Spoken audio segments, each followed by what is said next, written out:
Bienvenue sur Africa 24. Dans cette nouvelle édition du Non-Stop Info, voici les titres. Au Sénégal, le compte à rebours est lancé pour les 5 candidats à la présidentielle. Candidature comptant notamment le président sortant Macky Sall, qui était ce dimanche à Thiès. Il a promis de réhabiliter le chemin de fer. Réduction des taxes sur les dividendes des sociétés établies au Bénin dès 2019. Désormais, une taxe de 5% sera imposée sur les dividendes contre 10% autrefois en vigueur. Cette mesure vise à encourager les investissements étrangers. Et puis, retour sur la journée nationale de la sécurité routière ce 18 février au Maroc. Une occasion de sensibiliser autour des dangers de la route. Chaque année, ce sont près de 3500 personnes qui y perdent la vie selon les autorités. L'élection présidentielle au Sénégal, dernière ligne droite pour les candidats en campagne. Plus que 4 jours pour convaincre les électeurs. Le 24 février 2019, le président sortant Macky Sall, qui vise une réélection dès le premier tour, s'est rendu ce lundi à Thiès. Il promet, s'il est réélu, de réhabiliter le chemin de fer. Reportage de notre correspondant Hela Tchiaï. Macky Sall, le candidat de la coalition Benno Bokk Yakaar, était dans la capitale du rail pour boucler son 15e jour de campagne. Le président sortant promet aux Thiessois d'accorder une oreille attentive à leur ville. La réhabilitation du chemin de fer est l'une de leurs doléances. Ça fait longtemps que vous n'avez pas entendu le klaxon du train. Mais sachez que ce sera ma priorité dès le mois d'avril prochain. Je vais redonner à Thiès non seulement son rôle de carrefour ferroviaire, mais aussi un carrefour universitaire.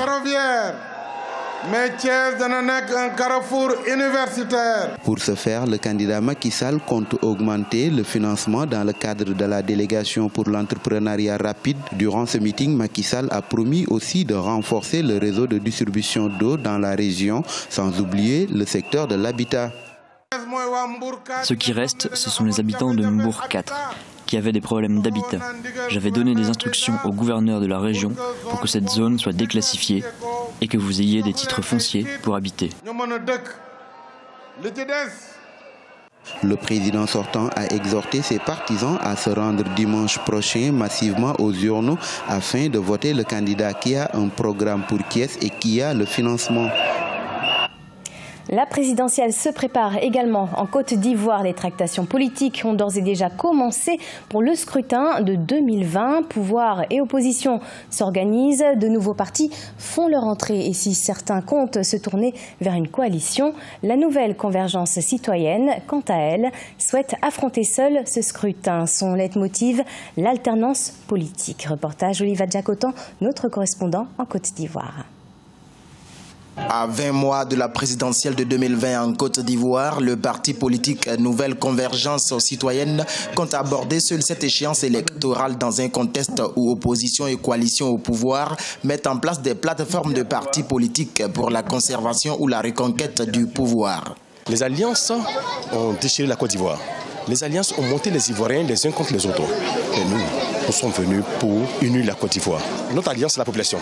Notre alliance, ce sont les femmes, ce sont les jeunes, ce sont les enfants, les chômeurs, les planteurs. C'est là que nous allons allier avec ces personnes-là. On ne peut pas s'allier avec un parti politique. De 108 000 membres en novembre 2018, la nouvelle convergence citoyenne revendique près de 280 000 membres en février 2019. La plupart seraient des jeunes qui aspirent à une nouvelle alternative politique dans le pays. Nous voulons nous appuyer aujourd'hui sur l'insertion des jeunes dans le tissu social et montrer d'abord à cette jeunesse-là que oui, il est possible qu'elle puisse prendre son destin en main et vraiment je dirais un peu s'ingérer dans les affaires sociales et aussi politiques de ce pays. Soulignons que la nouvelle convergence citoyenne a débuté une tournée d'implantation du parti dans le pays, dont la première étape était celle de Bonois au sud-est de la Côte d'Ivoire. L'État béninois a décidé de réduire de moitié la taxe sur les dividendes des sociétés dès 2019. Une mesure récemment annoncée qui vise à stimuler les investissements. Elle intervient après celle portant sur la suppression de la déclaration d'existence des entreprises. On fait le point avec Cheikh Omar Bandaogo. Désormais, les investisseurs étrangers au Bénin ne se verront imposer sur leurs dividendes qu'une taxe de 5% contre 10% autrefois en vigueur. Selon le directeur général des impôts Nicolas Yenoussi, cette mesure qui entrera en vigueur cette année vise à encourager les investisseurs étrangers à investir dans les entreprises locales. Cette mesure paraît pour nous ni plus ni moins comme une mesure d'évasion fiscale en République du Bénin. L'autorité qui a pris donc cette disposition est sous la coupole d'une autre autorité qui est et demeure toujours opérateur économique. Le directeur général des impôts précise que le taux d'imposition pourrait être encore plus avantageux en cas d'existence d'un accord de double imposition entre le pays d'un investisseur et le Bénin. Défiscaliser à la longue ou réduire de moitié la fiscalité au niveau donc des grosses entreprises paraît pour nous une mesure inopportune aujourd'hui en République du Bénin, car au même moment, les entreprises également qui exercent dans l'informel sont pénalisées. Les personnes physiques également sont pénalisées en République du Bénin parce qu'il y a une forte pression fiscale aujourd'hui que l'État exerce sur ces messieurs-là. À noter que ces mesures interviennent dans le cadre d'une restructuration globale de l'économie nationale. Déjà, en fin janvier, le ministre de l'Économie et des Finances avait publié une décision portant suppression de la déclaration d'existence des entreprises nouvellement créées au centre des impôts. La Direction générale des impôts du Burkina Faso lance un recensement fiscal, une opération exhaustive qui doit s'achever le 12 avril 2019 dans les régions du centre et des hauts bassins. Objectif, identifier et localiser près d'un demi-million de contribuables. Reportage Wendiam Valentin Compaoré, commentaire Ange Bijou Nomenio. Le Burkina Faso lance une opération de recensement fiscal. Ainsi, les 250 agents recenseurs recrutés sillonneront les villes de Ouagadougou et Bobo-Dioulasso, ainsi que les 6 communes rurales du Kadiogo et les 12 communes rurales du Oué. Objectif, identifier et géolocaliser environ 500 000 contribuables. Figurez-vous que nous avons 100 000 contribuables environ immatriculés dans nos services, une population de 18 millions d'habitants. C'est moins de 1% finalement de la population qui est identifiée et qui paye des impôts. Donc c'est pourquoi, en tout cas, cette opération d'envergure pour véritablement accroître le nombre de contributeurs, le nombre de personnes qui doivent payer les impôts. Durant 2 mois, les agents recenseurs procéderont à l'identification, au démembrement des personnes imposables. Ils devront également cerner les activités économiques susceptibles de générer des impôts dans les 2 régions. Et ce que nous appelons communément les YAR et les marchés, c'est des opérateurs économiques qui sont dans ce marché et qui ne sont pas connus.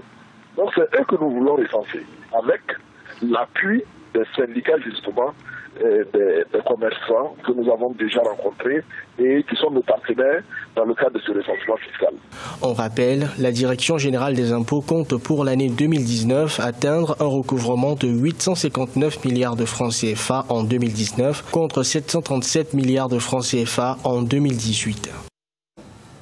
Le Maroc a célébré ce lundi 18 février la journée nationale de la sécurité routière avec pour thème « Je m'engage pour la vie ». Cette journée de sensibilisation a permis d'évaluer les progrès réalisés en matière de lutte contre les accidents de la route, pourtant en hausse de 6,82%. Explication Vina Naudin.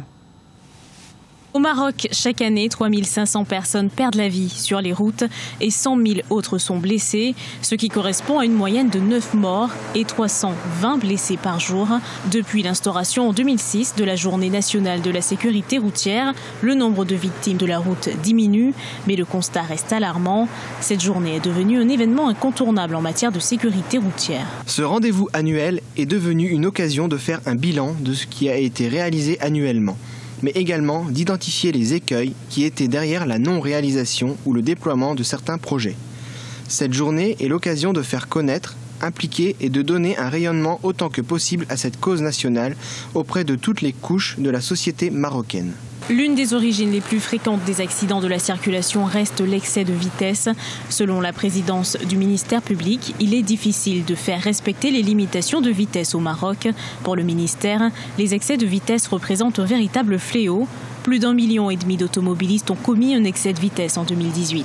C'est un fléau qui concerne différents pays. Il s'avère que particulièrement ce phénomène s'est fortement dégradé, la situation a fortement dégradée au Maroc et malgré des mesures qui ont été prises par le gouvernement. Premièrement, je pense qu'il faut tout d'abord renforcer le dispositif punitif. Deuxième action, il y a un chantier d'amélioration des routes. Donc ce sont des mesures aujourd'hui qui doivent être menées de manière assez urgente par le gouvernement et renforcer l'action de prévention de la sécurité routière. Le gouvernement compte accélérer la mise en œuvre de la stratégie nationale de la sécurité routière 2017-2026. Il compte mobiliser les différents acteurs publics sur la prévention, la sensibilisation et la dissuasion. L'objectif, démontrer les impacts négatifs du non-respect du code de la route en termes de victimes humaines, mais aussi sur l'économie nationale. Ce journal a été préparé par l'ensemble de la rédaction. Merci de nous avoir suivis. Dans quelques instants, une nouvelle édition de l'actualité sur Africa 24.